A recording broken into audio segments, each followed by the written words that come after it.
Welcome back to the Deep Dive. Today, our mission is completely laser-focused. We're looking at one single, massive event, the upcoming game for the Kansas City Chiefs. We've been digging through all the tactical reports, the injury details, and some really, really bizarre stats that define this whole rematch. And look, this isn't just about winning a football game. The source material is crystal clear. We are analyzing what could be the inflection point for the entire AFC West race. And you can feel that tension, right? If you've been following the standings, you know why. The Chiefs are in, well, one source called it an odd, uncomfortable spot. Uncomfortable is one word for it. They're sitting third in the division. Exactly. And in a division that everyone agrees is tremendously strong this year. For Kansas City, this is without a doubt the game of the year so far. Why, though? I mean, what makes the stakes so high? You use the word catastrophic. Because they are potentially catastrophic. Yeah. Here's the simple fact. If the season ended today, the Chiefs would not be in the playoffs. Just let that sink in for the Reid and Mahomes era. Yeah. But it gets worse. If they lose this game, they fall to 5-5, and their chances of winning the division, they plummet to about 9%. Just 9%. Yep. They'd immediately be, just battling for a wild card spot. They'd have to hope the Broncos and Chargers completely fall apart. So this game, it's all about controlling their own destiny. Okay, let's unpack that pressure.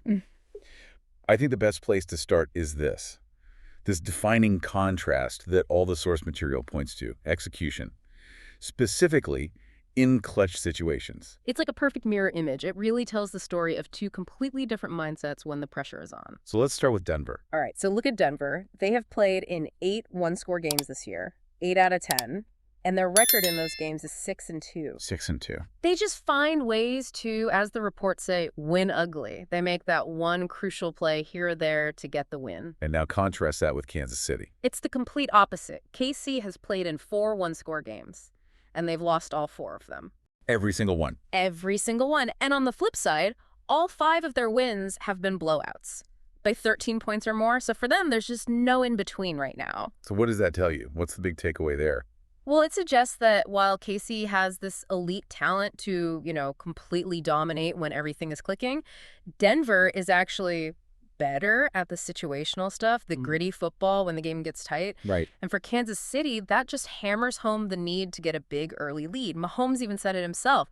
If they get up early, they can control the game. They can avoid getting forced into a desperate passing situation late, especially against this defense. That's the perfect transition. Yeah. Because if this game does come down to the wire, they are facing a truly terrifying unit. Yeah. Andy Reid called their defense a great challenge, and he said it starts with that D-line. Oh, the metrics they're almost unbelievable. They're a top 3 in the NFL in points allowed per game, yards allowed per game, just top-tier stuff. But it's more specific than that. Yeah.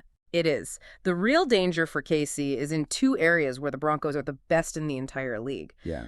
Third down defense, and this is the big one, red zone defense. The red zone. And that connects directly back to what happened last year, doesn't it? It's their Achilles heel. Yeah. The reports pointed out, in that matchup last year, the Chiefs were just 1 for 4 in the red zone.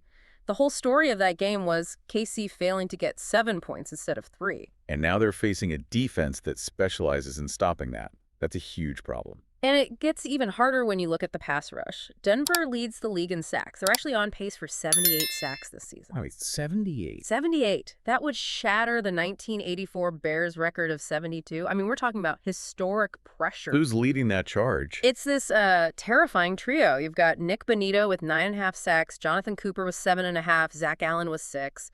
Mahomes put it simply. He said they have 5 really good guys in the trenches. So if the threat is historic, the game plan has to be really complex.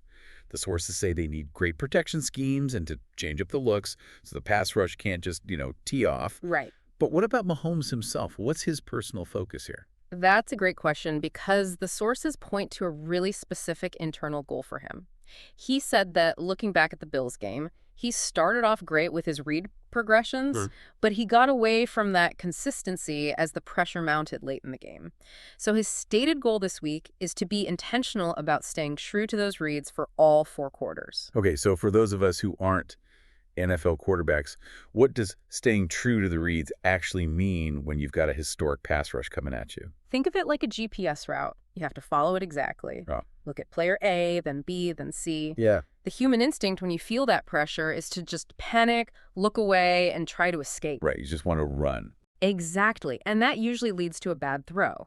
Mahomes wants to fight that instinct, trust the play's structure, even with a defensive end breathing down his neck. That kind of internal discipline is, well, it's everything against this defense. Okay, so this is where the whole story pivots. Because the health, the preparation, that edge seems to be swinging hard in the Chiefs' favor. And it starts with the Andy Reid factor. I mean, the numbers are just absurd. Andy Reid, in his career after a bye week, he's 22-4. 22-4. That's the best all-time record. The best ever. He uses that extra week, as he put it, not just for rest, but to further prepare to take on the Denver Broncos. That preparation is a massive, massive advantage. And it seems like that prep time lined up perfectly with the injury report, especially for the one group that needs it the most. The offensive line, yeah, this is huge news for them. Josh Simmons, their left tackle, who was away for personal reasons, he was a full participant in practice. And Reid confirmed he's playing. Confirmed he'll jump in, and they'll go from there. You absolutely need him against this pass rush.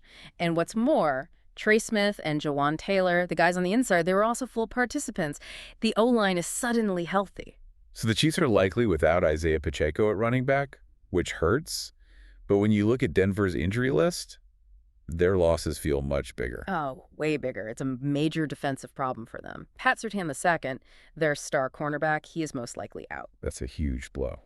It is. And then there's the critical loss of Alex Singleton, their linebacker and defensive play caller.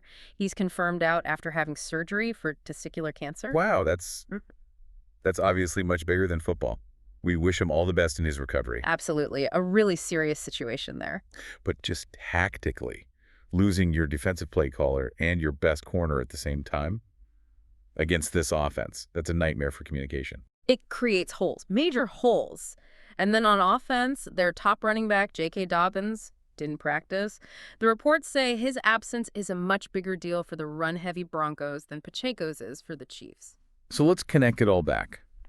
Why is Josh Simmons' return at left tackle so absolutely critical? Because that exact position was their single biggest weakness last time.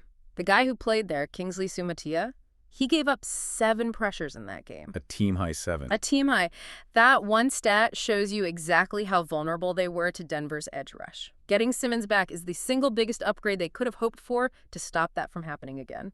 All right, let's shift to the other side of the ball. Yeah. The whole narrative seems to be that KC's offense has to win this game for them because Denver's offense, it just doesn't seem built to win a shootout. It's not just that they aren't built for it. I mean, their offensive problems point to systemic failures. Their quarterback, Bo Nix, has the most overthrows in the entire NFL, 40 of them. 40. That's usually a mix of pressure and bad mechanics. On top of that, they're tied for first in the league with 83 penalties. They just kill their own drives constantly. And I had to read this stat twice because it's so wild. Nobody has punted more than Denver. 53 punts. KC has only punted 22 times. 53 versus 22. That's not just being inefficient. That's systemic offensive failure. It's the definition of going nowhere. Yeah. They have the second most 3-and-outs in the NFL, the second most drops. They just can't find any consistency. And then you compare that to KC's offense. Yeah. Even with some recent struggles, the metrics are still elite.